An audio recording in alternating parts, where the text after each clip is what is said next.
Assalamualaikum warahmatullahi wabarakatuh. Kali ini kita akan membahas mengenai akuntansi perusahaan jasa.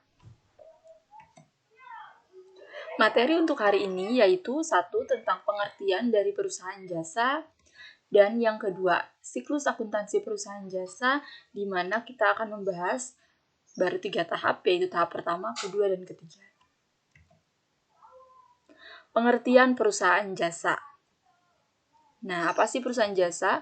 Perusahaan jasa adalah perusahaan atau sebuah usaha yang bergerak di bidang penyediaan pelayanan kepada pelanggan atau perusahaan lainnya. Jadi semuanya bergerak dalam bidang pelayanan atau melayani customer. Misalkan seperti yang pernah Ibu jelaskan, yaitu Gojek, Grab, kemudian e-commerce lainnya seperti Shopee, Lazada, Tokopedia, atau mungkin yang di dekat-dekat kita ada bengkel, ada kemudian JNE, kemudian ada Tiki, kemudian ada salon. Nah, itu termasuk jenis perusahaan jasa. Kemudian bagaimana sih siklus akuntansi untuk perusahaan jasa? Nah, kita lihat dulu ke definisinya. Definisi siklus akuntansi adalah urutan proses di suatu perusahaan atau entitas yang dimulai dari menganalisa transaksi untuk dicatat atau recording dalam jurnal umum, kemudian dikelompokkan atau declassifying dalam buku besar, diringkas atau summarizing di neraca saldo, dan dilaporkan atau reporting dalam laporan keuangan. Jadi di sini clue-nya adalah urutan atau proses. Oke, dimulai dari ini, transaksi yang akan dicatat dalam dalam jurnal umum, kemudian dikelompokkan, yang akan dicatat dalam buku besar, diringkas, yang akan dicatat dalam neraca saldo, dan dilaporkan dalam bentuk laporan keuangan. Oke, next. Siklus akuntansinya itu apa saja? Yang pertama, recording. Tadi, yang pertama adalah tahap transaksinya, yaitu dalam menganalisa bukti transaksi atau kwitansi atau nota nih, kemudian nanti akan dicatat dalam jurnal umum. Nah, namanya ini di-record atau dicatat. Kemudian setelah itu kita masuk ke tahap selanjutnya setelah dicatat semua dalam jurnal umum, kemudian dikelompokkan dalam buku besar nanti sesuai dengan akun-akun yang sejenis. Sudah selesai, kemudian hasilnya nanti saldonya dimasukin ke summarizing, yaitu ke neraca saldo atau trial balance. Dan setelah itu langsung ke tahapan reporting, di mana tahapannya ada jurnal penyesuaian dulu atau menyesuaikan beberapa akun-akun yang disesuaikan. Dan untuk alat bantu ada worksheet atau neraca lajur. Kemudian baru kita buat laporan keuangan, di mana laporan keuangan ini terdiri dari laporan laba rugi, laporan perubahan modal, dan neraca. Kemudian ada juga laporan arus kas. Nah, setelah dilaporkan, kemudian ditutup nih, ada jurnal penutup, kemudian neraca saldo setelah penutup, dan jika diperlukan jurnal pembalik. Kemudian hasil akhir dari ini nanti akan menjadi dasar awal atau saldo awal untuk di tahapan selanjutnya, di bulan berikutnya. Begitulah, terus menerus seperti itu, membentuk siklus atau urutan. Kemudian selanjutnya ini nih, untuk lebih jelasnya atau detailnya, urutannya dimulai dari transaksi, menganalisis, mengidentifikasi, kemudian dicatat ke dalam jurnal umum, kemudian diposting ke dalam buku besar, dikelompokkan, kemudian disusun neraca saldo. Nah, disesuaikan nih untuk tiap akhir bulan, disesuaikan di dalam jurnal penyesuaian, akun-akun yang harus disesuaikan. Kemudian ini ada neraca saldo setelah penyesuaian, biasanya bergabung dengan worksheet atau neraca lajur. Di sini untuk melihat, nanti langsung bisa melihat laporan keuangannya itu laporan laba rugi seperti apa. Nah, setelah itu baru kita menyusun laporan keuangan, ada laba rugi, perubahan modal, dan neraca serta arus kas. Setelah selesai baru melakukan jurnal penutup, kemudian ada neraca saldo setelah penutup dan jurnal pembalik jika diperlukan. Semuanya ini akan menjadi dasar awal untuk saldo awal ke bulan berikutnya. Demikian terus menerus setiap bulannya. Next.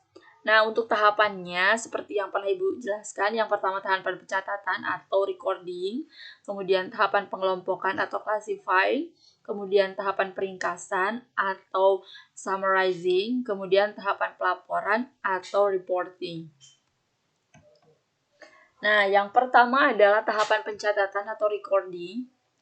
Dimulai dari tadi menganalisis dan mengidentifikasi transaksi atau bukti transaksi.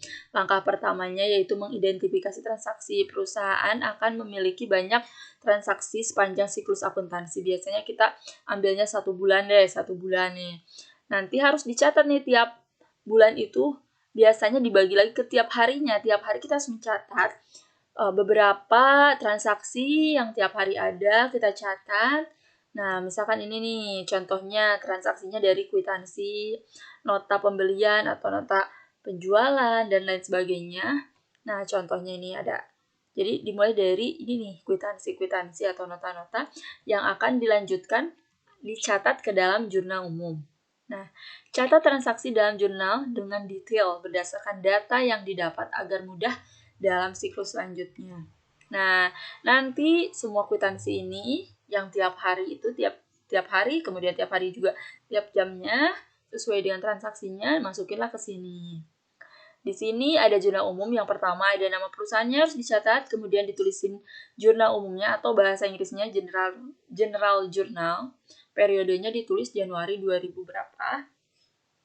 Ini bentuknya ada tanggal, ini keterangan atau nama akun, referensinya di sini ini biasanya referensi itu nomor akunnya dan ini harus dicatat, kemudian debit dan kredit dan jumlah total akhirnya harus balance. Ini dihitung per tanggal, dicatat per tanggal. Ini juga menulisnya untuk jurnal itu harus menjorok untuk yang di bagian keduanya nih atau bagian selanjutnya. Setelah bagian pertama, nanti bagian selanjutnya lihat apakah ditaruh di debit atau di kredit, apa di debit. Nah, kalau masih ditaruh di debit berarti masih di sebelah sini. Kalau ditaruh di kredit berarti nanti si yang kedua nih, akun yang keduanya dicatatnya menjorok. Nah, kita lihat nih ke general journal. Jurnal umum adalah tempat untuk mencatat transaksi yang terjadi. Nah, barusan kan udah ada transaksinya tuh, contohnya nota-nota itu. Tempatnya untuk mencatatnya yaitu dinamakan jurnal umum. Transaksi yang terjadi di suatu perusahaan yang dilakukan dengan cara berurutan, dengan cara mendebet atau mengkredit akun beserta jumlah nominalnya. Bentuknya ada tanggalnya, ada account titles-nya, kemudian ada referensi nomor akunnya, debit dan kredit. Nah, sekarang akunnya. Kita sebelum kita mencatat ke dalam jurnal umum itu kita harus tahu akun-akunnya ada apa aja. Yang pertama nih akun-akun ini apa sih akun itu? Yaitu akun itu ada daftar nama dan bagian-bagian dari aktiva atau harta, utang, modal, pendapatan dan beban. Kita singkat dengan HUMPB. Kalian bisa pakai jari, nomor 1 harta, nomor 2 utang, nomor 3 modal, nomor 4 pendapatan, nomor 5 beban. Ini tetap aja seperti ini, 1, 2, 3, 4, 5 ini HUMPB. Nanti kalau ibu tanya, misalkan nomor 3 apa? HUMPB-nya berarti modal. Seperti itu. Ini bahasa Inggrisnya. Harta aset, utang liabilities, modal equity, pendapatan revenue, dan beban expense. Nah, harta, utang, modal, pendapatan, dan beban. Nah, kita akan membahas satu-satu nih dari harta, utang, modal, pendapatan, dan beban.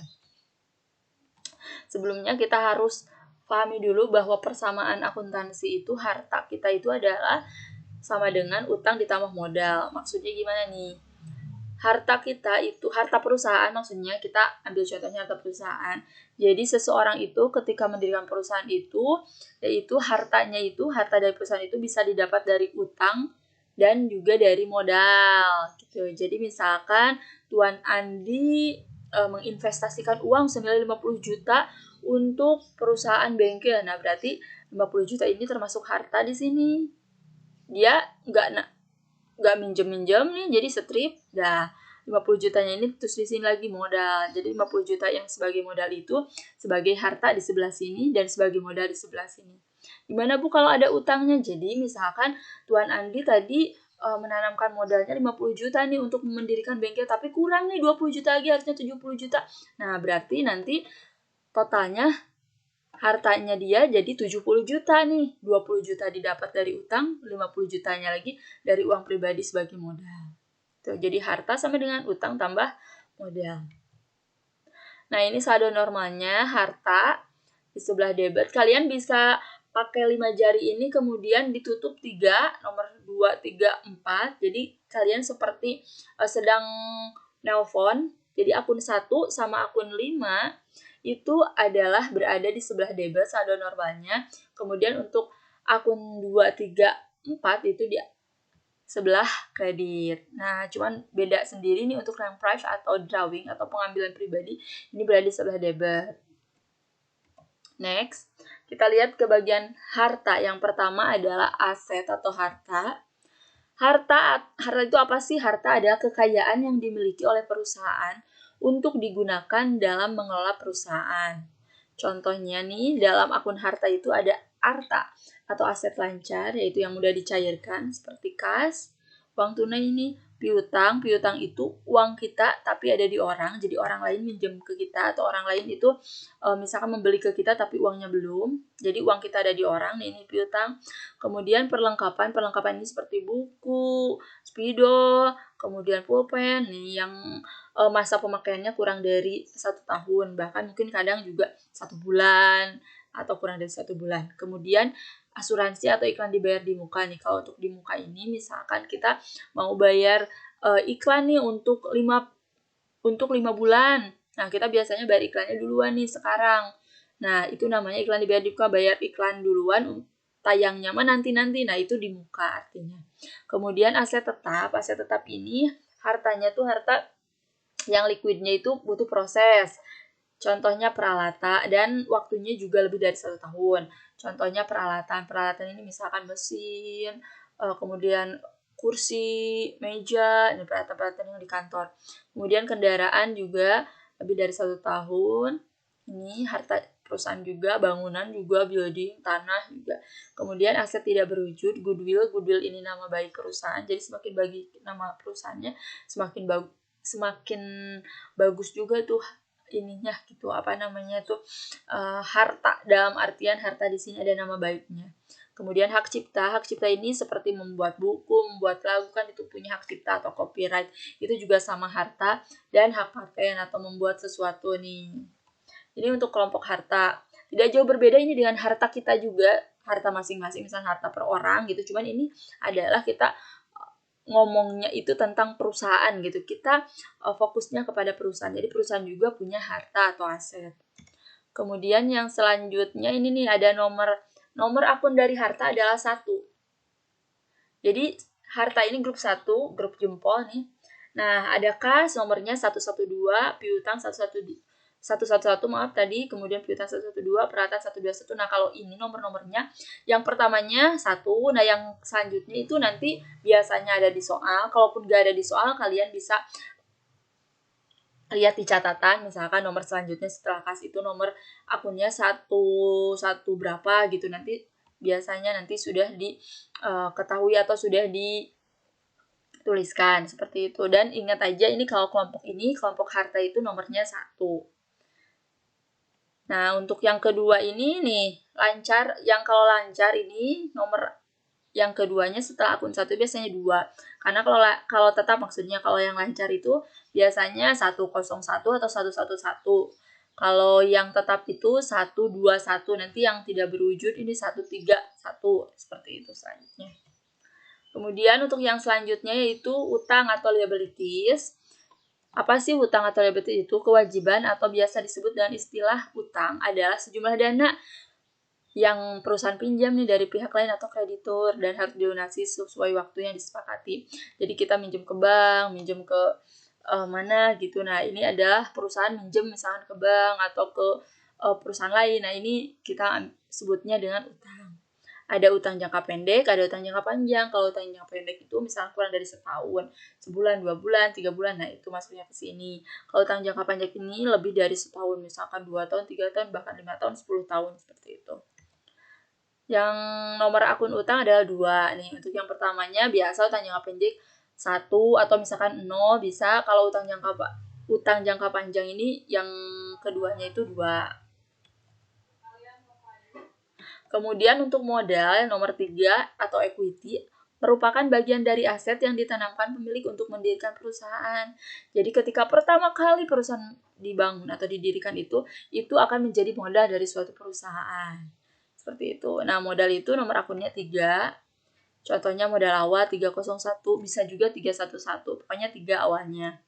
Kemudian ada Pripe. Di sini ada Pripe yang tadi nih, Pripe itu adalah pengambilan pribadi. Jadi satu perusahaan itu misalkan yang pemiliknya mengambil uang nih dari perusahaan, maka si akuntan itu nanti mencatatnya ke dalam Pripe. Emang bisa Bu ngambil? Bisa. Nah, ngambilnya nanti si pemiliknya itu misalnya si ownernya itu kalau udah ngambil misalkan 2 juta, 3 juta atau 5 juta, nanti dia pun harus memberikan kwitansi atau nota untuk dibelikan apa aja tuh uang yang tadi dikasihin oleh perusahaan tersebut. Cuman akunnya nanti masuknya ke akun Pride. Kemudian ada pendapatan atau revenue, merupakan peningkatan aktiva yang timbul dari perolehan suatu perusahaan nih. Ini intinya kalau pendapatan ini adalah kegiatan perusahaan itu, misalkan dia menjual barang atau dia misalkan memberikan pelayanan nih, kita dapat hasil atau dapat pendapatan. Nah, itu masuknya ke akun nomor 4. Nah, contohnya pendapatan usaha 401. Selanjutnya ada beban atau expense. Biaya yang harus dikeluarkan oleh perusahaan terkait dengan kegiatan operasional perusahaan untuk memperoleh pendapatan. Nah, beban ini adalah biaya-biaya yang harus dikeluarkan. Misalkan ada beban gaji, beban listrik, beban telepon, beban transport. Nah, ini beban nomor akunnya adalah 5, saat beban gaji 511, beban listrik 512, dan seterusnya. Contoh soalnya nih, pada tanggal 1 Desember, Nyonya Dewi menginvestasikan uangnya. Maka akunnya yang pertama kita tulis di date ini 1 Desember 2010. Nama akunnya kas. Mengapa? Karena ini uang, kalau ada kata uang, oh kas. Nomornya, nah Ibu ini tulisin nomor 101. Bu bisa nggak 101? Bisa. 101 di sini debit, tulis 50 juta. Kemudian yang keduanya kenapa modal Bu? Karena dia menginvestasikan. Kalau menginvestasikan itu menanamkan modal atau menanamkan uang. Maka di sini tulis modal. Karena dia akan ditaruhnya di kredit, maka dia harus dicatatnya menjorok seperti ini. Dengan referensinya atau nomornya 3 akun modal. Kemudian untuk tanggal 3 memberi perlengkapan tunai. Kalau kita membeli perlengkapan, kita dapat perlengkapannya dong. Nah, di sini tulis perlengkapan 1.500.000, nomor akunnya 103, dan ketika kita membeli perlengkapan, apa yang dikeluarkan oleh kita yaitu kas atau uang ya. Nah, ditulisnya menjorok karena uang kita berkurang nih dari perusahaan sebesar 1.500.000. Enggak ditanyain ya. Kemudian untuk selanjutnya, pada tanggal 5 membeli peralatan nih kredit. Kalau tadi tunai, kalau sekarang kredit. Gimana nih kalau secara kredit? Nanti di sini ditulis peralatan. Kan kita beli itu dapat peralatan. Nomornya 121, senilai 8 juta. Karena kita belinya kredit, nanti di sininya bukan uang lagi yang kita keluarkan, tapi utang. Karena kita nganjuk atau membelinya secara kredit. Di sini tulis 8 juta. Kemudian menerima pendapatan nih, biasanya dari usaha itu dapat pendapatan, maka kita dapat uang nih sebesar 2.500.000 dari pelanggan. Kemudian ininya apa Bu? Nah, akun yang ini adalah akunnya namanya pendapatan usaha. Kenapa pendapatan usaha? Karena ini diperoleh dari pendapatan dari pelanggan. Tulis di sini. Nomornya adalah 401. Untuk selanjutnya pada tanggal 20 dibayar listrik nih. Berarti kita bayar listrik. Oh, beban listrik. Kita ada clue-nya nih, bayar beban listrik. Tulis sebesar 250.000. Nah, nomornya berapa? Nomor akun 5 beban itu. Nah, kenapa Bu nggak 501? Kan tadi 501 itu yang tadi di atas itu biasanya yang pertama tuh gaji. Seperti itu. Jadi di sini 503. Karena kita bayar, otomatis uang yang keluar pun berkurang dong. Di sini tulis kas sebesar 250.000. Kemudian nih, mengambil uang pribadi nih. Tuan Andi misalnya mengambil uang pribadi.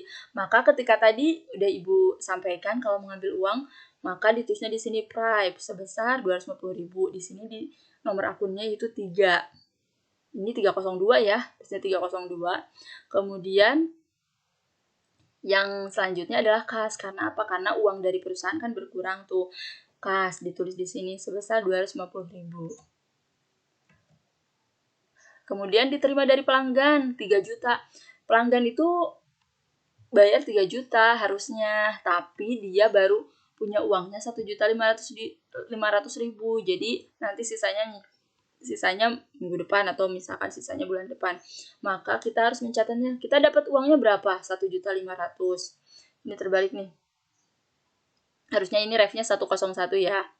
1.500.000. Kemudian piutang usaha 103, 1.500.000. Kenapa? Karena uang kita itu kan harusnya 3 juta, tapi baru dibayar 1.500.000. Nah, otomatis 1.500.000 lagi uang kita masih ada di pelanggan. Di sininya ditulis pendapatannya semuanya.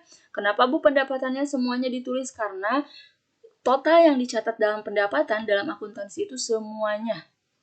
Nah, nanti yang akan dicatat sisa-sisanya atau yang telah kita dapatnya itu di akun yang sebelah debitnya. Seperti itu. Kemudian pada tanggal 30 diterima piutang. Nah, ternyata dia bayar nih tanggal 30 tapi bayarnya baru 1 juta. Maka ditulisnya kita dapat uang berapa? Kas. Uang tunai 1 juta. Nah, dia bayar nih. Bayar ke kita berarti di sini ditulis piutang. Piutangnya 1 juta. Menerima sebagian dari pelanggan kan harusnya 1.500.000 tapi dia baru bayar 1 juta.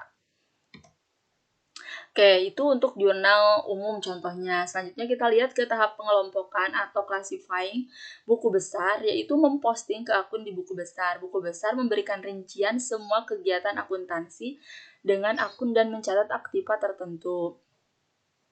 Posting itu apa sih? Pemindahan akun-akun dari jurnal ke buku besar secara berurutan sesuai tanggal dan nominalnya dimasukkan ke debit atau kredit. Nah, di sini ada date, explanation, referensi, debit, kredit, balance, debit kredit. Nah, dari hasil yang tadi dalam jurnal umum masukin ke sini. Kan tadi ada akun kas, ada banyak tuh. Nah, masukin sini kas semua. Nanti yang selanjutnya bikin lagi yang seperti ini untuk akun piutang dan lain sebagainya. Nanti di slide selanjutnya Ibu akan perlihatkan. Kemudian tahap yang ketiga yaitu summarizing. Nah, ini kumpulan saldo dari akun buku besar. Nah, neraca saldo disusun setiap akhir bulan atau akhir periode akuntansi.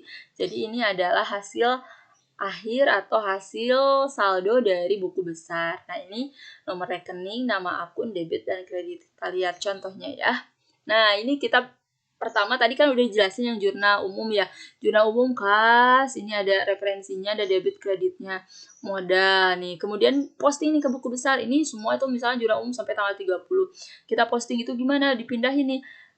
Classifying-nya itu yang sejenis. Jadi di sini tuh kan banyak dalam jurnal tuh ada yang kas, akun kas. Nah, maka semua kas dimasukin ke dalam akun kas. Ini akun kas semua nih, nomor akunnya 101. Nanti semua yang ada akun namanya modal, Adi, masukin ke sini. Begitupun selanjutnya yang sesuai dengan yang ada di dalam jurnal umum.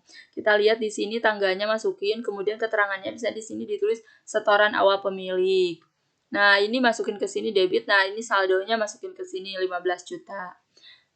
Modalnya juga sama, modal masukin ke sini ini 15 juta di kredit dan ini di kredit.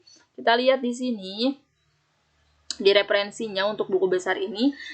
Karena buku besar ini diambil dari jurnal umum, maka ditulis ini JU nih. JU-nya JU 1. Kenapa JU 1? Karena halaman 1. Kalau JU-nya halamannya halaman 2, JU 2. Seperti itu. Jadi ini referensinya itu diambil dari jurnal umum halaman keberapa. Seperti itu. Kemudian ini setelah selesai nih, ini tadi. Nah, udah selesai ke buku besar, kita masukin ke dalam neraca saldo.